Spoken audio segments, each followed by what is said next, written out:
aqui no Brasil identificam que as mulheres negras em geral são mulheres pobres, periféricas, que possuem baixo grau de instrução, são mulheres muito mal remuneradas, né? Inclusive se comparadas com os homens negros, são mulheres muito discriminadas e são as mulheres que mais sofrem com as violências no país. Como que é a realidade das mulheres africanas?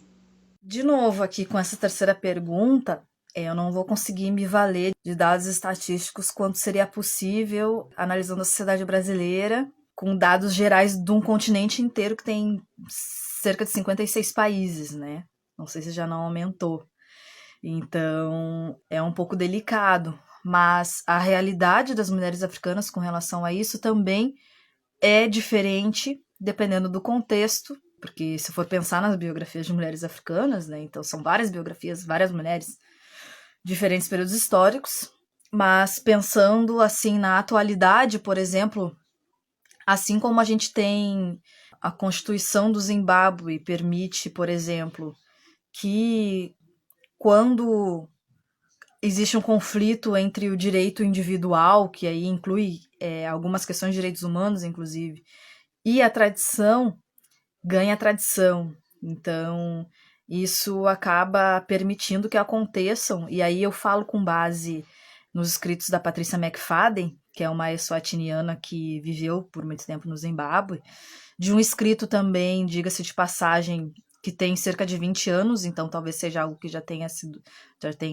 alterado, mas que acaba colocando a mulher numa posição bastante difícil na sociedade, né? Viúvas são expulsas de aldeias, rituais que envolvem práticas polêmicas, eu diria, né? Porque, enfim, não gosto de me colocar na posição de julgar, né? Os acontecimentos, mas como, por exemplo, a excisão genital feminina. Mas a gente também tem no Ruanda um parlamento com 70% de mulheres na política, né? A gente tem movimentos feministas, movimentos autodenominados feministas na Nigéria muito forte também. E quando eu uso o dado de autodenominados é porque a gente tem muitos movimentos e organizações de mulheres no continente africano que não necessariamente são organizações e instituições feministas, né? Em vários escopos, no escopo econômico, educação, religioso até. Existem várias organizações, assim, e político também, e que não necessariamente usam esse dado do feminismo. Muitas vezes sim, mas nem sempre sim. Então, a realidade das mulheres africanas é diversa, é diversa. Assim como existem contextos em que a gente percebe opressão, né? A gente pode observar também contextos em que elas têm poder de mando, elas têm poder. Por exemplo, comunidade LGBTQIAP+, na África do Sul. Constitucionalmente, né, falando do direito ali positivado, não necessariamente o que se aplica, a Constituição da África do Sul é uma das, se não a mais progressista do mundo. E reconhece as pessoas, enfim, de sexualidades dissidentes, vamos usar esse termo, de forma que o próprio Brasil não reconhece. O que não significa que o que está na lei é o que vale de fato na rua, né, no dia a dia. Mas é um dado importante. Então, a gente tem na Libéria, por exemplo, a Ellen Joseph Sirleaf foi presidente por 2 vezes, foi no continente africano, foi a primeira mulher eleita presidente da República, né?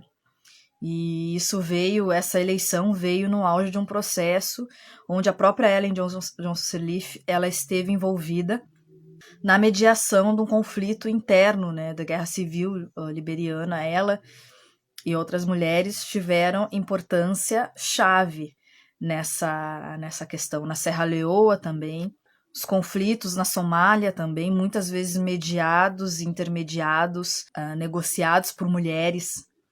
Então, cada contexto nos dá um panorama, né? E aí, se a gente voltar lá nas lutas de libertação e por independência, etc., na Tanzânia, a gente teve a Bibi Titi Mohamed, que foi uma das grandes articuladoras do movimento de libertação. A gente teve Na Argélia também, as mulheres argelinas, assim como as cabo-verdianas e guineenses, empunharam armas contra o colonizador. Mas tentando trazer, de novo aqui, tentando concluir assim essa resposta, a realidade das mulheres africanas hoje, e aí, de novo, eu não digo com base no projeto, né? Eu digo com base no pouco que eu pude apurar enquanto pesquisadora nesse sentido, ela é tanto diversa quanto é complexa. Eu acredito que a gente consiga conhecer, capturar, depreender melhor, né, o contexto brasileiro, porque a gente está falando, apesar de ser um país de proporções continentais, a gente está falando do mesmo país. Quando a gente expande essa análise para um continente com cerca de 56 países, fica difícil mesmo de falar de forma própria que, bom, a realidade é esta, a realidade é aquela. Por isso que eu trouxe aqui alguns exemplos diversos que estão dentro do que eu conheço, assim. Mas sim, existem questões, existe no Brasil, existe na Namíbia, vai existir no Egito, vai existir no Sudão do Sul, assim como vai existir no Laos, na China, nos Estados Unidos, na Albânia, na Holanda, questões relativas a gênero, assim. E também, inclusive, mesmo quando a gente fala de países asiáticos ou de países europeus, a gente encontra populações negras.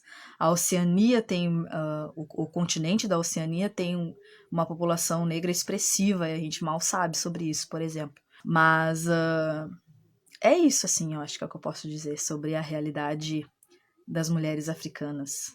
Mais uma vez, assim, tanto quanto há opressão em nenhum contexto onde há opressão, deixa de haver luta e ou organização para se sair dessa situação, assim como é aqui no Brasil. Então, acho que esse é o elo, assim, acho que é o que a gente pode dizer de mais concreto. Bem, nós estamos chegando ao final da nossa roda de conversa e, em nome da professora Maria Lúcia Moritz e das demais integrantes do projeto, eu quero agradecer a participação da Tuila. Quero dizer o quanto foi enriquecedora essa conversa, onde a gente conseguiu conhecer um pouquinho sobre a realidade dessa mulher africana contemporânea que está migrando aqui para o nosso país. Então, eu vou passar a palavra agora para a Tuila fazerem as suas considerações finais. Obrigada.